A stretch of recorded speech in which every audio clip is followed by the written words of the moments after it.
കാറ്റത്തെ കിളിക്കൂടിലെ ഒരു അപ്കം എപ്പിസോഡിലേക്ക് എല്ലാവർക്കും സ്വാഗതം. നിധിയും സുധീഷും അഡ്വക്കേറ്റിനെ കാണാനായി വരുന്നുണ്ട്. നിങ്ങൾ സ്നേഹിച്ച് വിവാഹം കഴിച്ചവരാണോ? ഡൈവോഴ്സ് ആവാനുള്ള കാരണം എന്താണ് എന്ന് അഡ്വക്കേറ്റ് ചോദിക്കുന്നുണ്ട്.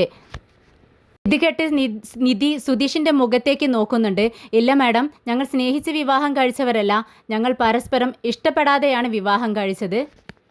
ഞങ്ങൾ ഒരു പ്രത്യേക സാഹചര്യത്തിൽ വിവാഹം കഴിക്കേണ്ടി വന്നവരാണ്. മ്യൂച്വൽ ഡൈവേഴ്സിന് വേണ്ടിയാണ് ഞങ്ങളിവിടെ വന്നതെന്ന് നിധി പറയുന്നുണ്ട്. ഇത് കേട്ട് അഡ്വക്കേറ്റ് പറയുന്നുണ്ട്, അങ്ങനെ പറഞ്ഞാലൊന്നും കോടതിക്ക് ബോധ്യമാവില്ല. നിങ്ങൾ ഡൈവോഴ്സ് ആവാനുള്ള കാരണം കോടതി ചോദിക്കും. അപ്പോൾ നിങ്ങൾ പറയേണ്ടി വരും. പിന്നീട് സുധീഷിനോട് പുറത്തിരിക്കാൻ പറയുന്നു. നിധിയോട് അഡ്വക്കേറ്റ് സംസാരിക്കുന്നുണ്ട്. നിങ്ങൾ തമ്മിൽ എന്താണ് പ്രശ്നമെന്ന് ചോദിക്കുന്നുണ്ട്. ഇത് കേട്ട് നിധി പറയുന്നുണ്ട്, മാഡം, ഞങ്ങൾ പരസ്പരം ഇഷ്ടപ്പെട്ടല്ല വിവാഹം കഴിച്ചത്. അതുകൊണ്ട് തന്നെ ഞങ്ങൾക്ക് പൊരുത്തപ്പെട്ട് ജീവിച്ചു പോകാനും പറ്റുന്നില്ല. അതുകൊണ്ട് ഞങ്ങൾക്ക് ഡൈവോഴ്സ് വേണം. അഡ്വക്കേറ്റ് ഒരു നിമിഷം ചിന്തിക്കുന്നുണ്ട്. നിധിയോട് പുറത്തിരിക്കാൻ പറഞ്ഞ് അഡ്വക്കേറ്റ് ഒരു നിമിഷം ചിന്തിക്കുന്നു. നിധിയോട് സുധീഷിനെ അകത്തേക്ക് വിളിക്കാൻ വേണ്ടി പറയുന്നു. നിധി സുധീഷിൻ്റെ അടുത്തെത്തിയതും പറയുന്നുണ്ട്, മാഡം നിന്നോട് അകത്തേക്ക് ചെല്ലാൻ പറഞ്ഞു. എന്നോട് ചില കാര്യങ്ങളൊക്കെ ചോദിച്ചു. പക്ഷേ ഞാനൊന്നും വിട്ടു പറഞ്ഞിട്ടില്ല. പരസ്പരം ഇഷ്ടപ്പെടാത്തത് കൊണ്ട് നമ്മൾ ഡൈവോഴ്സ് ആകുന്നു എന്ന് മാത്രമേ പറഞ്ഞിട്ടുള്ളൂ. നമ്മൾ എങ്ങനെ വിവാഹം കഴിച്ചു എന്നുള്ള കാര്യമൊന്നും ഞാൻ അവിടെ പറഞ്ഞിട്ടില്ല. നീയും ഇത് മാത്രം പറഞ്ഞാൽ മതി എന്ന് പറയുന്നു. അങ്ങനെ സുധീഷ് അകത്തേക്ക് കയറുവാണ്. അഡ്വക്കേറ്റ് ചോദിക്കുന്നുണ്ട്, നിങ്ങൾ എന്തുകൊണ്ടാണ് ഡൈവോഴ്സ് ആകുന്നത്? എന്താണ് നിങ്ങൾക്കിടയിലെ പ്രശ്നം? ആ കുട്ടിക്ക് നിങ്ങളെ ഇഷ്ടമല്ലേ എന്ന് ചോദിക്കുകയാണ്. ഇത് കേട്ട് സുധീഷ് പറയുന്നുണ്ട്, മാഡം, അവൾക്കാണ് എന്നെ ഇഷ്ടമല്ലാത്തത്. ഞാൻ അവളെ ഒരുപാട് സ്നേഹിക്കുന്നു. ഒരുമിച്ച് ജീവിക്കാൻ എനിക്ക് ആഗ്രഹമുണ്ട്. പക്ഷേ ഡൈവോഴ്സ് അവൾ ആവശ്യപ്പെടുന്നുണ്ട്. അതുകൊണ്ട് ഞാൻ അവളെ ഒരുപാട് ഇഷ്ടപ്പെടുന്നത് കൊണ്ട് തന്നെ ഡൈവോഴ്സ് അവൾക്ക് അനുവദിച്ചു കൊടുത്തേ പറ്റൂ. മാഡം മുന്നോട്ട് തന്നെ പോയിക്കൊള്ളൂ എന്ന് പറയുകയാണ്. പിന്നീട് രണ്ടുപേരോടുമായി അഡ്വക്കേറ്റ് പറയുന്നുണ്ട്, ഡോക്യുമെൻറ്റ്സ് എല്ലാം ശരിയാക്കി ഞാൻ നിങ്ങളെ ഇൻഫോം ചെയ്യാം. അപ്പോൾ മാത്രം വന്നാൽ മതി. നിങ്ങളുടെ രണ്ടുപേരുടെയും ഒരു സൈൻ എനിക്ക് വേണമെന്ന് പറഞ്ഞ് ഒരു ഫോമിൽ സൈൻ ചെയ്യിക്കുന്നുണ്ട്. പിന്നീട് അവർ രണ്ടുപേരും വീട്ടിലേക്ക് വരുന്നു. രാത്രി ഹരീഷ് വീട്ടിലെത്തുന്നതിന് മുൻപ് സുഭാഷ് ഏട്ടൻ സുധീഷിനോടും നികേഷിനോടും നിധിയോടുമായി പറയുന്നുണ്ട്, ഹരീഷ് വരാൻ നേരമായി. ഇന്നിവിടെ നടന്ന സംഭവങ്ങളൊന്നും അവനോട് പറയരുത്. അവനൊരു മുൻചൂണ്ടിക്കാരനാണ്. അവൻ വല്ല പ്രശ്നവും ഉണ്ടാക്കും എന്ന് പറയുകയാണ്. അപ്പോഴാണ് നമ്മുടെ ഹരീഷ് അങ്ങോട്ടേക്ക് വരുന്നത്. ഹരീഷിനെ കണ്ടതും നന്നായി ഒന്ന് ചിരിക്കുന്നുണ്ട് നമ്മുടെ സുഭാഷ് ഏട്ടൻ. എന്താ സുഭാഷ് ഏട്ടാ എന്ന് ചോദിക്കുമ്പോൾ, അല്ല നിനക്ക് ഭക്ഷണം വേണോ എന്ന് ചോദിക്കുകയാണ്. ഞാനിപ്പോൾ ഭക്ഷണം കഴിക്കാറില്ലല്ലോ, ഞാൻ കുറച്ച് കഴിഞ്ഞല്ലേ കഴിക്കാറൂ. പതിവില്ലാത്ത ചോദ്യം എന്താ എന്ന് ചോദിച്ചുകൊണ്ട് ഹരീഷ് കിച്ചണിലേക്ക് പോകുന്നുണ്ട്. ഇത് കണ്ട് സുധീഷ് ചോദിക്കുന്നുണ്ട്, പതിവില്ലാത്തൊരു ചിരിയൊക്കെ ചിരിച്ചാൽ അവർക്ക് സംശയം തോന്നത്തില്ലേ? എന്തിനാ ഇങ്ങനെ എളിച്ചോണ്ട് നിൽക്കുന്നതെന്ന് ചോദിക്കുകയാണ്. അതിനുശേഷം ഹരീഷ് ഹാളിലേക്ക് വരുവാണ്.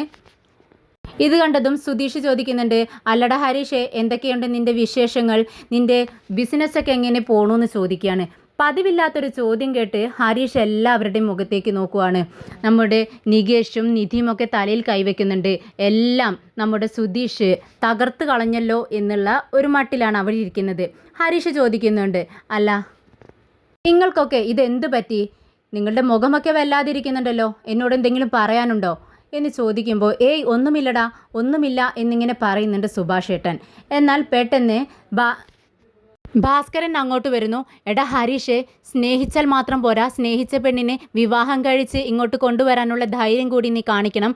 അല്ലെങ്കിൽ കണ്ടവനൊക്കെ വീട്ടിൽ കിടന്ന് കയറി നിറങ്ങുമെന്ന് പറയുന്നു. ഇത് കേട്ട് ഹരീഷ് എന്താണ് സംഭവമെന്ന് അച്ഛനോട് ചോദിക്കുന്നുണ്ട്. എന്നാൽ സുധീഷ് ഭാസ്കരനെ പിടിച്ച് പുറത്തേക്കാക്കുന്നുണ്ട്. നിങ്ങൾ എന്തിനാണ് ആവശ്യമില്ലാത്തതൊക്കെ വിളിച്ച് പറയുന്നതെന്ന് സുധീഷ് ചോദിക്കുന്നുണ്ട്.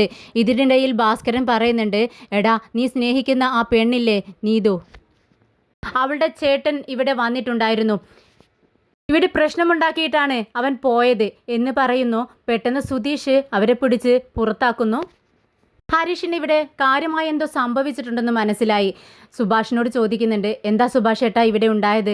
എന്നോട് പറയണമെന്ന് പറയുന്നു. എന്നാൽ സുഭാഷ് പറയുന്നുണ്ട്, ഒന്നുമില്ലടാ, അവൻ്റെ പെങ്ങളുമായി ഇനി നിനക്കൊരു ബന്ധവും ഉണ്ടാവാൻ പാടില്ല എന്ന് പറയാൻ വേണ്ടി വന്നതാണ്. വളരെ മാന്യമായാണ് സംസാരിച്ചത്. അവനും അവൻ്റെ 2 ഫ്രണ്ട്സും ഉണ്ടായിരുന്നു. ഇതെല്ലാം പുറത്തുനിന്ന് ഭാസ്കരൻ കേൾക്കുന്നുണ്ട്. വളരെ ദേഷ്യത്തോടു കൂടി അകത്തേക്ക് കയറി വരുവാണ്. ഇവൻ പറഞ്ഞതെല്ലാം നുണയാടാ, അവരിവിടെ വന്ന് പ്രശ്നമുണ്ടാക്കി.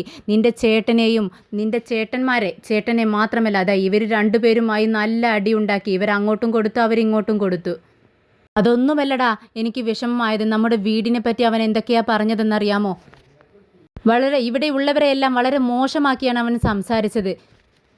എനിക്കിത്ര പ്രായമല്ലേ, എൻ്റെ പ്രായത്തെ പോലും അവൻ മാനിക്കാതെയാണ് എന്നോട് സംസാരിച്ചത്. അച്ഛനൊന്ന് പുറത്തേക്ക് പോയേ എന്ന് പറഞ്ഞുകൊണ്ട് സുഭാഷ് വന്ന് ഭാസ്കരനെ പിടിച്ച് പുറത്തേക്ക് തന്നെ ആക്കുവാണ്. ഞങ്ങൾ സംസാരിച്ച് തീർത്തോളം, അച്ഛൻ എന്തിനാ കയറി വന്ന് ഓരോന്നൊക്കെ പറയുന്നത്? അവൻ്റെ ദേഷ്യം കൂട്ടാൻ വേണ്ടിയാണോ എന്ന് സുഭാഷ് ചോദിക്കുന്നുണ്ട്.